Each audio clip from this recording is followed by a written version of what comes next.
Сәлеметсіңдер ме, оқушылар?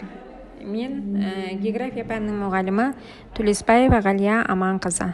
Бүгінгі біздің сабағымыздың тақырыбы география ғылымының салалары. Бүгінгі сабақтан білетініміз география ғылымының басты ерекшеліктерімен танысамыз. География ғылымының қандай салаларға бөлінетінін білетін боламыз. География ғылымы салаларындағы маңызды зерттеулермен танысамыз. Жалпы бүгінгі сабақта сипаттама беретін болсақ, география ғылымының салалары физикалық география, қоғамдық география, табиғи қоғамдық картография. Физикалық география жалпы физикалық, геоморфология, гидрология, топырақ географиясы, биогеография жатады. Қоғамдық география, экономикалық география, әлеуметтік география, халықтық географиясы, саяси географиясы. Табиғи қоғамдыққа геоэкология, тарихи география, табиғи ресурстар, медициналық жатады. Картография географиялық карталарды құрастыру мен қолдану.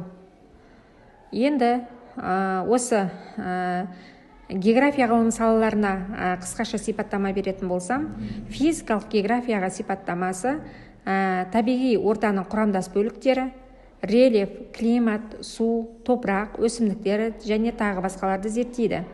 Жер бетінде табиғат компоненттерін таралу заңдылықтарын анықтайды. Мысал келтіретін болсақ, климатология ауа райы мен климатты зерттейді. Екінші, қоғамдық география. Қоғамдық географияға сипаттама беретін болсақ, адам қоғамның географиялық үрдістерге әсерін және оның кеңістіктегі ұйымдастыруын зерттейді. Мысал келтіретін болсақ, экологиялық география өндіріс пен шаруашылықтың орналасуын қарастырады. Табиғи қоғамдық географияға сипаттама беретін болсақ, табиғат пен қоғам арасындағы байланыстарды, олардың өзара әрекеттесуін зерттейтін аралас сала. Мысалы, геоэкология экологиялық жағдайды географиялық тұрғыда талдайды. Картографияға сипаттама беретін болсақ, картографиялық карталарды құрастыру, зерттеу және оларды ғылыми, тәжірибелік мақсатта қолданумен айналысады.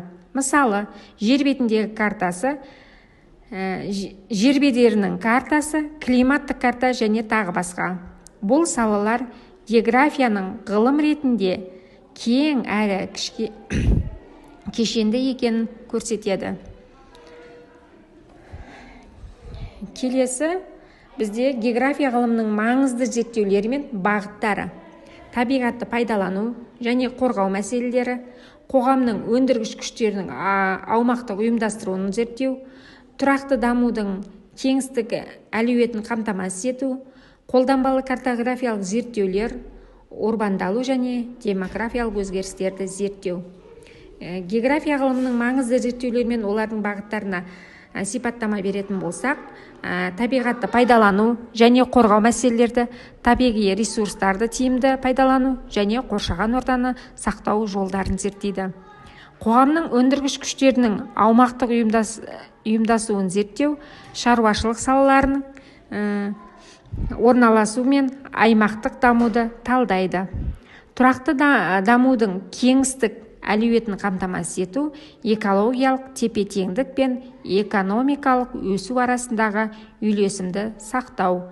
Қолданбалы картографиялық зерттеулерге келетін болсақ, географиялық деректерді карта түрінде бейнелеу арқылы практикалық шешімдер қабылдауға көмектесу.